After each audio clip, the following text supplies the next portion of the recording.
A fantasy, steampunk-inspired world with magic in it. You had me at fantasy.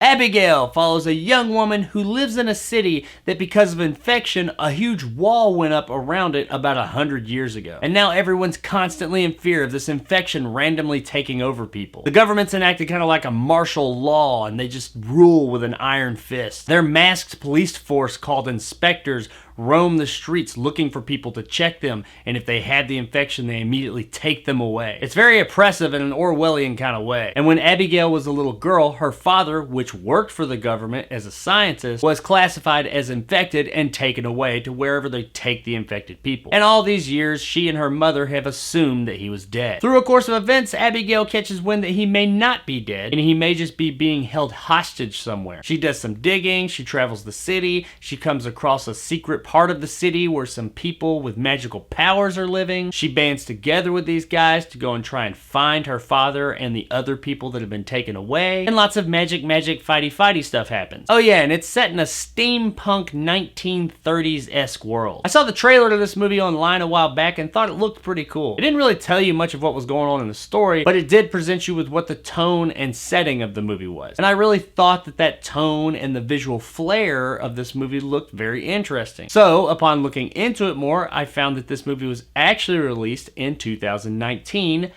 in Russia, which is where the movie hails from originally. Yes, this is a Russian movie, but it's not scheduled to come out here in the States until March of 2020. So I did what anyone else would do in this situation. I looked to see if it had been released in any other territories, and then I imported it on Amazon. And seeing as how I have a region-free Blu-ray player, I was able to watch Abigail. Now, while the movie is Russian, as far as I can tell, it was shot in English, but more on that in a minute. This movie looks great. It has an overall great looking aesthetic, world, and costumes. The CGI as well, which there is a fair amount of in this movie, looks really good. There are a few inconsistencies here or there, but for the most part, everything's very convincing and it looks pretty good. The locations and costumes are really cool and really fit into that steampunk aesthetic. If you're a fan of steampunk, I think you'll like the look. It never goes too far off the rails and looks cartoony. It injects just that right amount of steampunk to make it a bit more believable. All these things I've mentioned are not cheap. They all look really good. From a technical standpoint, this movie is very sound. Now then there's the story. Now it's not anything that we haven't seen before. Character loses parent at young age, gets a bit older and goes on a journey to find them or something that was involved with them, gets intertwined with a group of people,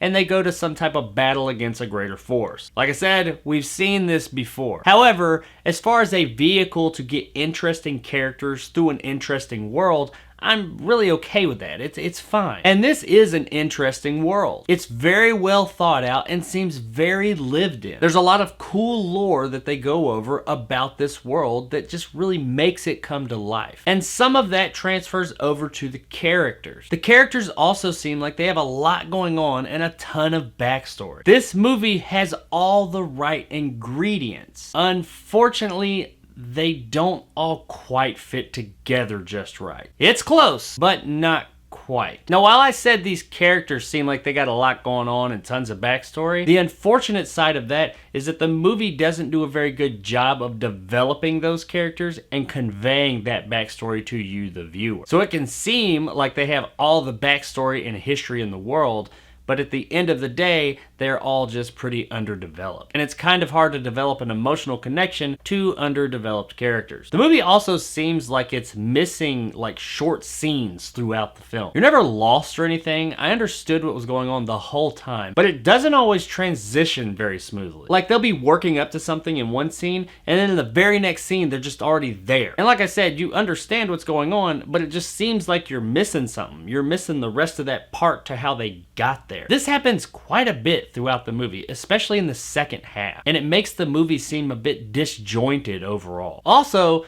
characters throughout the film will meet and form like lifelong bonds within minutes. It makes it seem really rushed, and any emotions that these characters are supposed to have between each other just seems totally false. Now, I'm not sure if scenes were actually cut out of this movie or if it's like a lost in translation kind of issue, or if it's just sloppy storytelling. But whichever way it is, the end product just comes off kind of sloppy as a result. Now, I've mentioned a lot of good things about this movie, especially on the technical side. And I've mentioned a few bad things about this movie, mainly on the storytelling and structure side of things. But there is one more really weird thing about this movie, and that's the dub. The copy that I received is dubbed in English, I think. Let me explain. It is clear in this film that the voices that are coming out of these people's mouths are not their own. The movie has been dubbed in English. However, as far as I can tell from the way their mouths are moving, they were already speaking English. I've looked online and can't find out 100% sure what language this movie was shot in,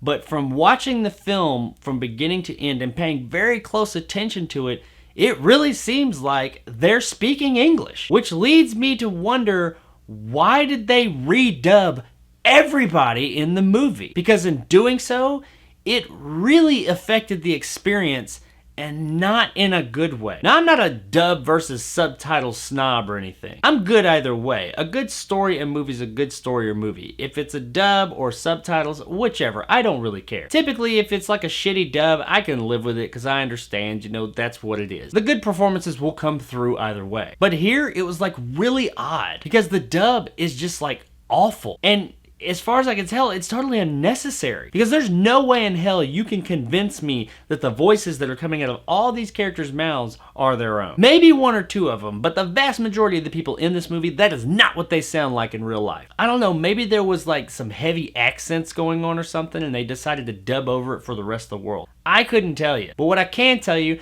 is that the way a lot of these characters in this movie sounded negatively affected my viewing experience in this movie. Like, it's real bad, man. I don't know why it's so bad. The emotion in the voices versus the emotion on screen just really doesn't ever sync up. I've never really had a dub of a movie bother me as much as this one did. For whatever reason, this one really bothered me. And that type of thing usually doesn't. So if it bothered me that much, people that dubs typically do bother are probably gonna fucking hate this. Guys, I really wanted to like this movie. I really like this kind of movie and the world and the magic and fantasy of it all. I was okay with the run-of-the-mill story. If everything else had come together, I would have been able to forgive that and not had any problem whatsoever. But it just didn't. They had a lot of good pieces, but they just couldn't bring them together. And overall, the negatives really outweigh the positives here. Now, I don't do like dual review scores for like certain groups of people. However, if you are like really into the steampunk fantasy kind of thing that this movie's going for, then maybe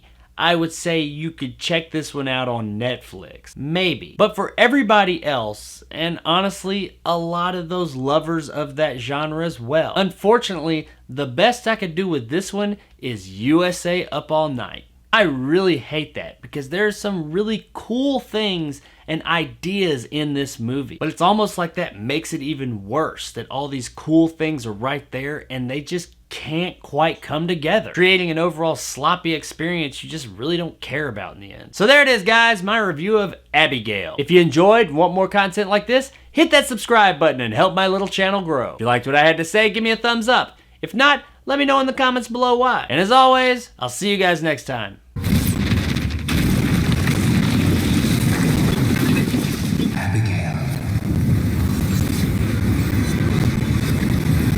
When I said the dub in this movie's bad, I meant it. Like, none of the emotion on screen and what's going on in the voices matches at all. That coupled with the fact that the voices don't even match the people, and they're already speaking the fucking language they're dubbing over with, just creates a really strange experience. I mean, it's like this. For all these years, I thought my father was dead, but now I find out that he may be alive and you're taking the one thing from me that could get me to him. Oh, I'm so excited to see you. I thought you were gone, but you're back. Yep. Now imagine that for about an hour and 50 minutes. It'll make you want to shove screwdrivers in your ears.